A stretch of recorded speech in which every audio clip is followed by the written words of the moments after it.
교재 22페이지입니다.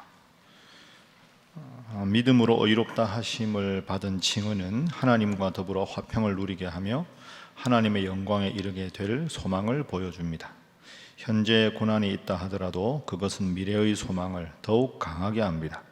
그 이유는 아직 우리가 연약할 때에 죄인인 우리를 위해 자신의 목숨을 내어주신 그리스도의 사랑 때문입니다. 죄인된 우리는 주님의 피로 말미암아 의롭다 하심을 받았고 구원받을 것입니다. 그로 인해 하나님 안에서 더욱 즐거워할 수 있습니다. 자, 오늘 본문 말씀 1절 우리가 한번 함께 읽어보겠습니다. 1절입니다. 시작.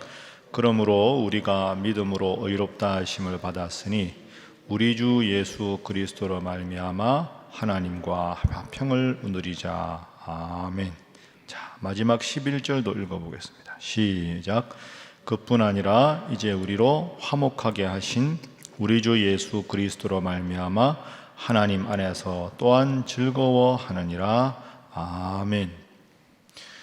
오늘 이제 방금 1절 11절을 읽었는데 1절에는 화평이라는 단어가 나오고 11절에는 화목이라는 단어가 나옵니다. 원어로 다르기는 하지만 의미는 비슷하죠. 불화관계, 그러니까 사이가 평화롭지 않은 관계가 평화를 회복하면 화평이 되고 화목이 됩니다. 그러니까 오늘 읽은 1절부터 11절까지의 제일 중요한 단어를 하나를 꼽으라 하면 화평이나 화목이겠죠. 자, 우리가 어제까지 본 말씀을 보면 1장에서 믿음으로 의롭다 하심을 받는다. 복음에는 하나님의 의가 나타나서 믿음으로 믿음에 이르게 한다. 오직 의인은 믿음으로 말미암아 살리라. 그게 이제 1장의 주제입니다. 왜 우리는 그러면 의롭다 하심을 받고 믿음이 필요하냐?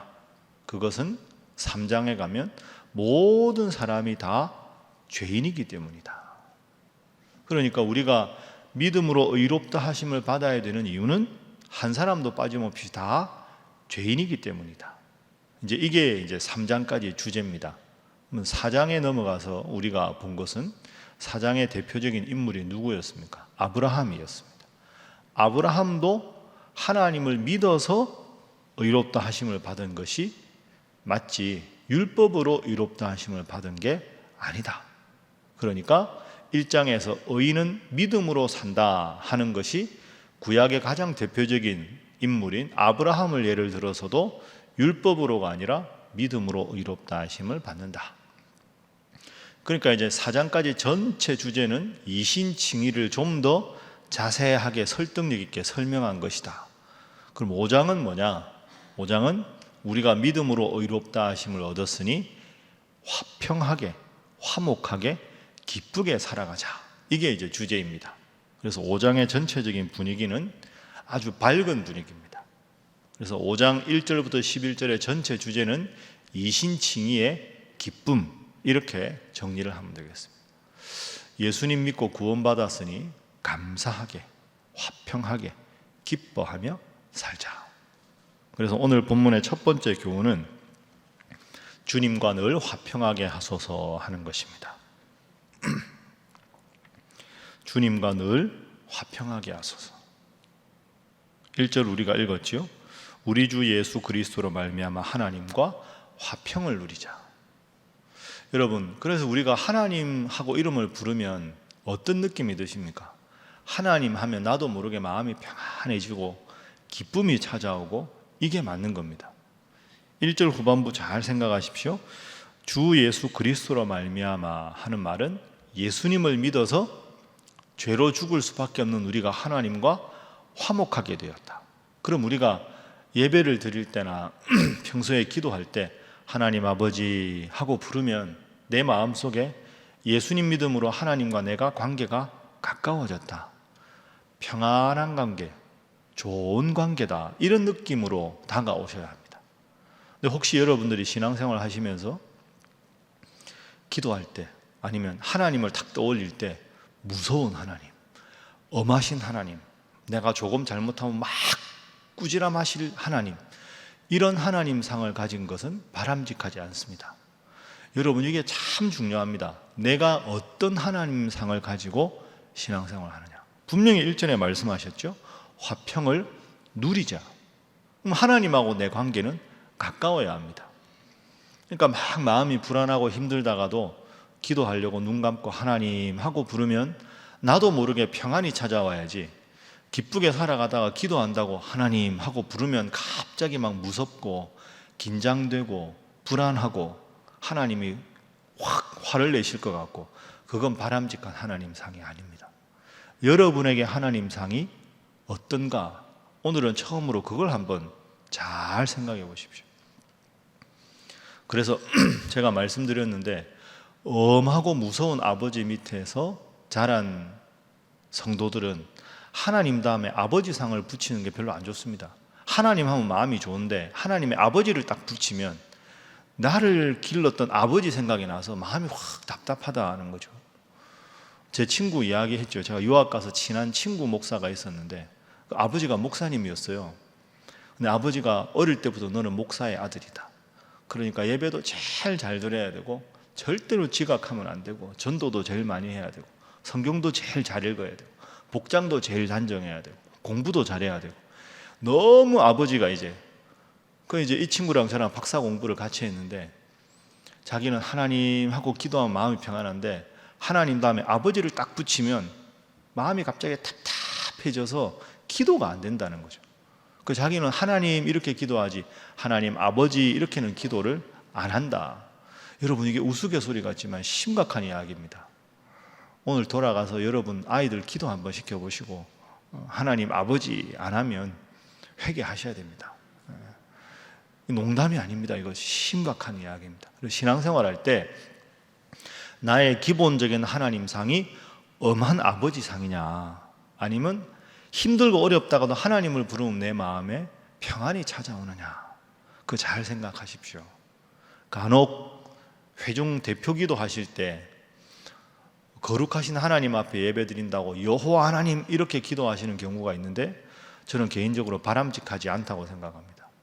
여호와 하나님이라고 하는 구약의 이미지는 매우 엄하고 진노하시고 잘못하는 걸 맹렬하게 심판하시는 하나님, 그 하나님상이 잘못됐다는 게 아니라 그 하나님상이 예수 그리스도로 말미암아 화평의 하나님으로 바뀌었는데 여호와 하나님 그렇게 하는 게 별로 좋지 않습니다. 물론 주일날 예배당에 왔는데 저나 여러분이나 예배 드릴 만큼 거룩하게 살지 못했지요.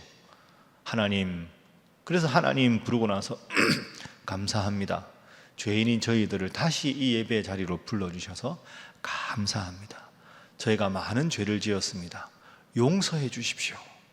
그렇게 하고 하나님 앞에 용서를 구하고 나면 마음의 평안이 찾아와야 되는데 상천하지에 유일하신 하나님 여호와 하나님께서는 막 그렇게 할 필요는 없다. 그게 되려 더 부담스러운 모습이다.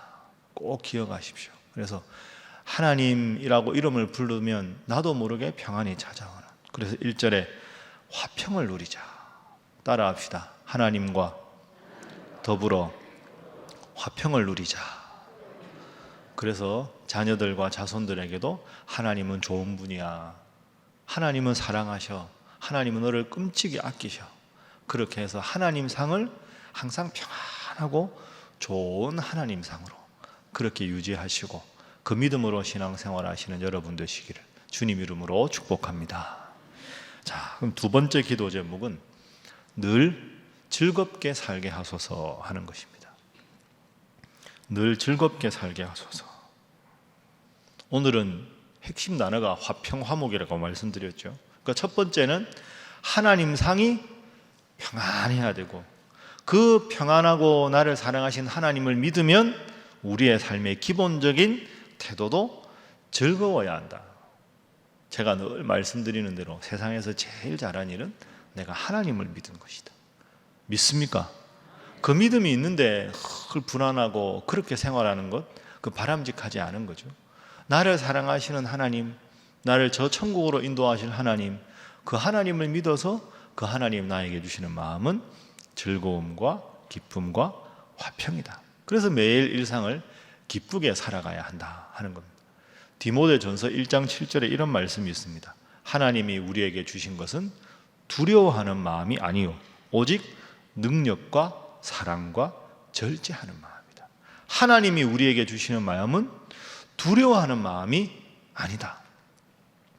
여호수아서 1장 제가 첫 설교할 때 말씀드렸죠. 하나님 우리에게 말씀하실 때 사랑하라, 겸손하라는 말씀도 있지만 제일 중요한 게 두려워하지 말아라. 성경에 두려워하지 말라가 365번 나온다.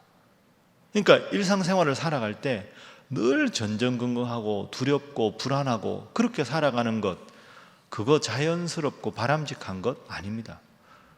내가 하나님 앞에 구원받은 사람인데 하나님이 내 아버지가 되시는데 그것만 생각해도 힘들고 어렵다가도 기쁘고 즐거워야 되는데 늘 막 조바심 나고 긴장하고 불안하고 어쩌지 한숨 쉬고 그건 예수 믿는 사람들의 모습이 아니다 하는 겁니다.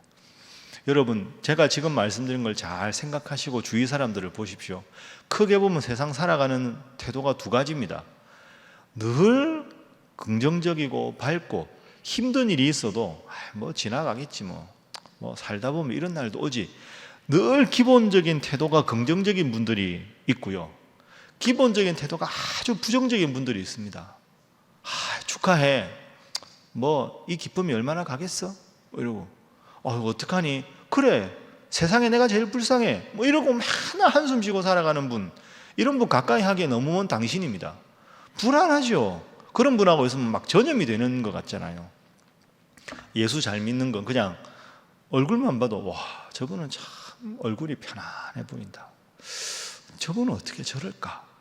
이게 인상으로 사람이 드러나는 게 중요한데 하나님 믿는데 수십 년을 믿었는데 항상 인상 쓰고 불안하고 매사에 막 트집만 잡고 막 다 팔짱 끼고 앉아가지고 이러고 있고.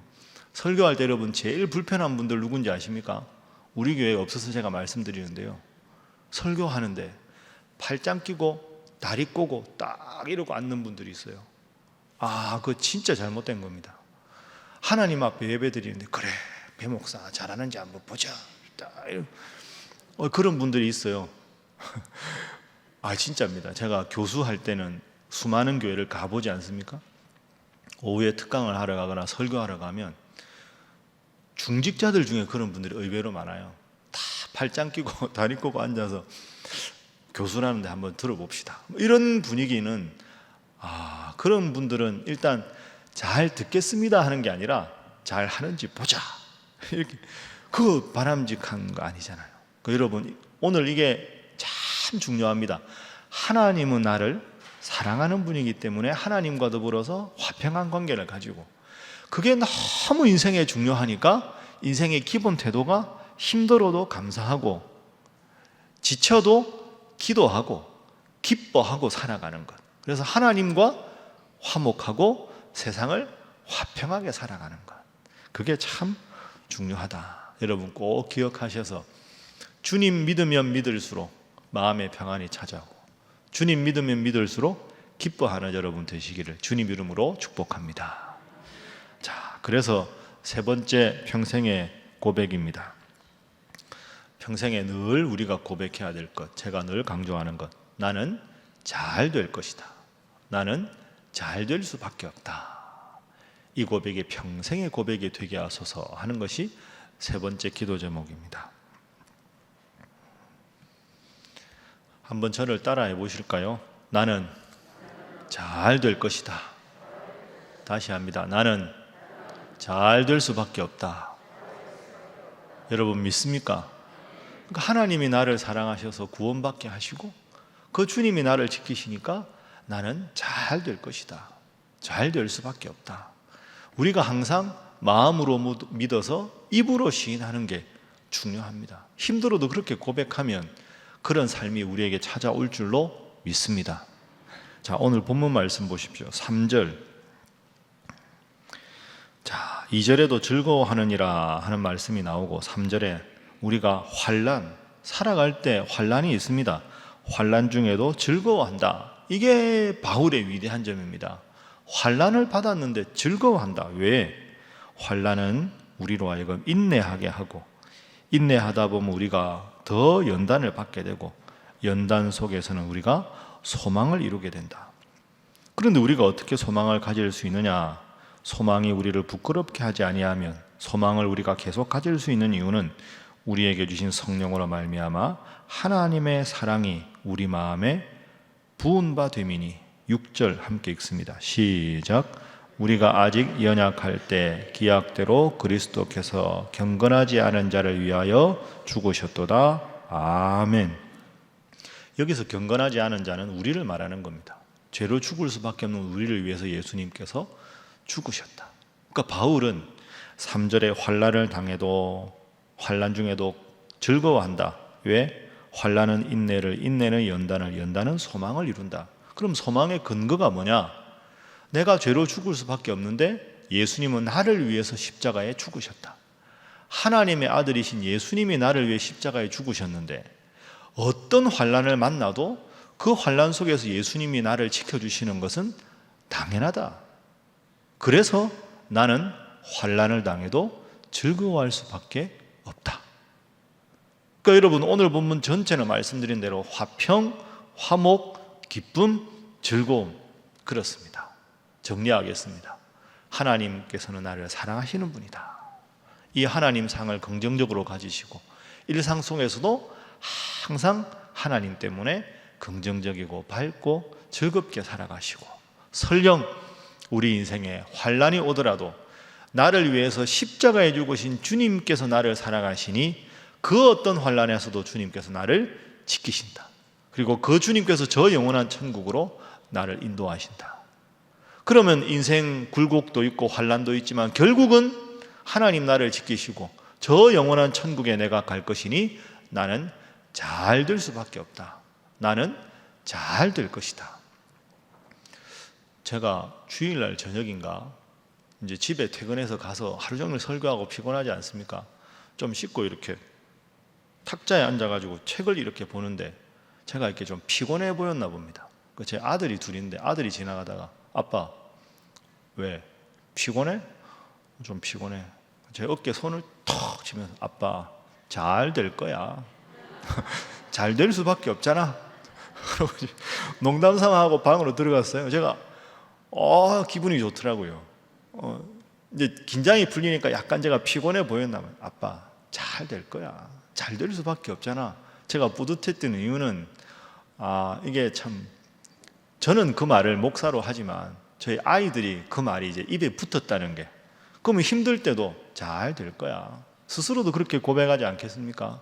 그래서 여러분 잘 될 줄로 믿습니다. 환난이 와도 주님 나를 지키시니, 주님께서 내 아버지가 되시니, 예수님 나를 위해 죽으셨으니 나는 잘 될 거야. 나는 잘 될 수밖에 없어. 이 믿음으로 오늘 하루도 기쁨과 즐거움으로 살아가실 수 있기를 주님 이름으로 축복합니다.